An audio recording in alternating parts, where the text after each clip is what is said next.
I'm joined by Dick Wolf, the creator of one of the most successful television brands of all time, Law and Order. Good morning, Dick. Good morning. How are you today?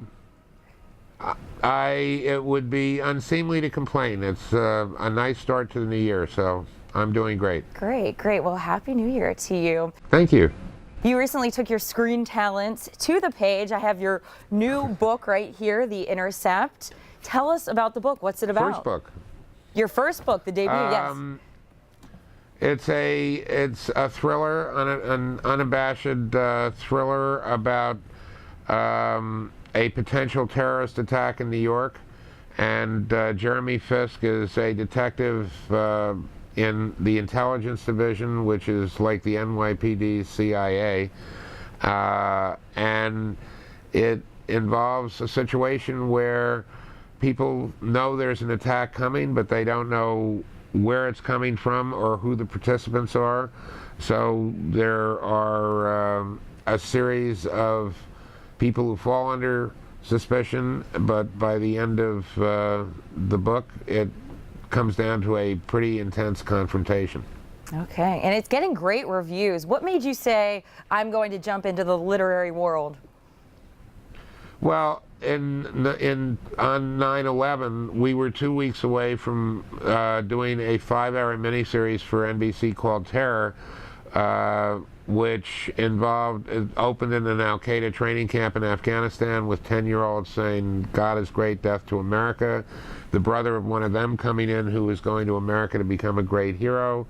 Cut to him and 3 other young guys crossing the Canadian border, driving into New York, setting off a bomb, excuse me, under the shuttle in Times Square, killing 3,500 people, and then releasing anthrax in the city. Needless to say, we pulled the plug on the miniseries that day. But many of the contacts that I had made during that period, I stayed in touch with, and the novel just sort of gestated up, and I realized that it would not work. Unfortunately, this character does not work as the lead of a weekly series 22 times a year, because I think that franchise would diminish, frankly, the real threat of terrorism, which is large events. And this one, I think I'd love nothing better than doing a 4 or 5 hour miniseries of the book. Wow, we would love to see that. And speaking of series, Law and Order SVU just celebrated its 300th episode, and your other shows have had really long runs. How proud are you of the brand that you've built and the actors and crew that have helped you keep it going for so long? Well, first of all, many of us have been together for, it's horrifying to say, but more than 20 years. So it's really a very cohesive and close-knit family, and the people who have been there a long time realize how unique a situation we're in. And the 3 shows, rather amazingly, I just saw a piece of paper last week that the 3 shows in syndication, free syndication cable, still run an average of 109 times a week.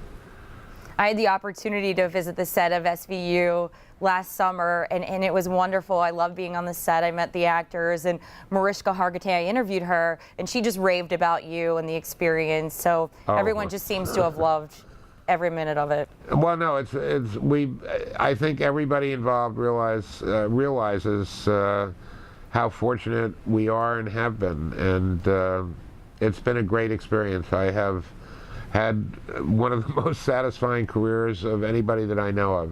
The people are what make it a joy, and this was a very different undertaking, but I think it fulfilled the mandate, which one of my favorite books from my earlier years was Day of the Jackal, and I love the movie, and I think anybody who is familiar with Jackal will say, wow, this is almost an homage, because it's the same problem.